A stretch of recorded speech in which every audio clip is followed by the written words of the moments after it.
India is on moon, ऐसे जो कहा जाता है कि भारत को मून पे पहुंचा दिया, अधिक रूप से सफल रहा है। जो हमारे तीनों मुख्य उद्देश्य थे वो पूरे कर लिए गए हैं। 3 सितंबर यानी कि कल शाम को अभी पूरा मिशन जो हमने उसके जो 3 मुख्य उद्देश्य थे वो पूर्ण करते हुए तो हाल में तो उसमें उसको विराम दिया है।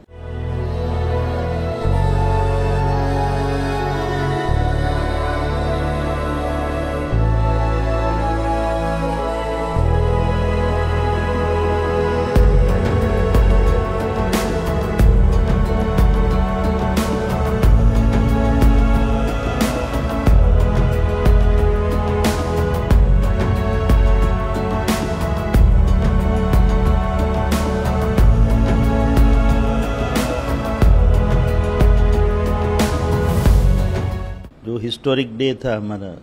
Landing of soft landing on moon, so which put जिसने भारत को इंडिया इज ऑन मून, ऐसे जो कहा जाता है कि भारत को मून पे पहुंचा दिया और पूरे देश में जो एक खुशी की लहर दौड़ गई थी। तो उसके बाद के जो इवेंट है उसमें जैसा कि हमारे 3 मुख्य उद्देश्य थे ये चंद्रयान 3 मिशन के, तो एक तो था सॉफ्ट लैंडिंग, वो तो उसी दिन 23 अगस्त को हमने देख लिया। उसके बाद 4 साढ़े 4 घंटे बाद जब रोवर प्रज्ञान रोवर लैंडर से बाहर निकल के चंद्र की सतह पर घूमने लगा, तो वो हमारा दूसरा उद्देश्य था कि रोवर को एक्टिवेट करना और उसको चंद्र की सतह पर घुमाना। और उसके बाद तीसरा जो मुख्य उद्देश्य था कि उसके बाद जो साइंटिफिक एक्सपेरिमेंट करना, जो वैज्ञानिक परीक्षण हमको करने थे, तो वो तीसरा जो हमारा उद्देश्य था उसकी पूर्ति के लिए जो पिछले 10-11 दिन से हम कार्यरत थे हमारे वैज्ञानिक, तो उसमें भी काफ़ी सफलता मिली है। तो कुल तरह से ये मिशन बहुत ही अधिक रूप से सफल रहा है। जो हमारे तीनों मुख्य उद्देश्य थे वो पूरे कर लिए गए हैं और अभी उसका जो भी हमने डेटा कलेक्ट किया है उसका एनालिसिस, विश्लेषण और वैज्ञानिक तौर पे उसका अन्य कुछ उसके जो परिमाण निकल सकते हैं तो उसके बारे में तो कार्य चलता रहेगा अभी।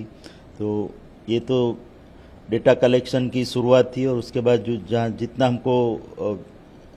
हम डेटा कलेक्ट कर पाए वो सब करने का प्रयास किया गया है इन दिनों में। 3 सितंबर यानी कि कल शाम को अभी पूरा मिशन जो हमने उसके जो 3 मुख्य उद्देश्य थे वो पूर्ण करते हुए तो हाल में तो उसमें उसको विराम दिया है और उसके बाद 14 दिनों की जो भयानक रात्रि वहाँ होती है तो वो शुरू हो गई है। तो उसको देखते हुए बाद में हम 14 दिनों बाद, जब पृथ्वी के जो 14 दिनों बाद हम देखेंगे कि उसमें से कुछ और हम हासिल कर पाते हैं कि नहीं, उसको रिवाइव करके जितना हो सके और भी प्रशिक्षण अगर कर पाए तो वो हमारे लिए जो वो बोनस होगा जिसको कहा जाएगा।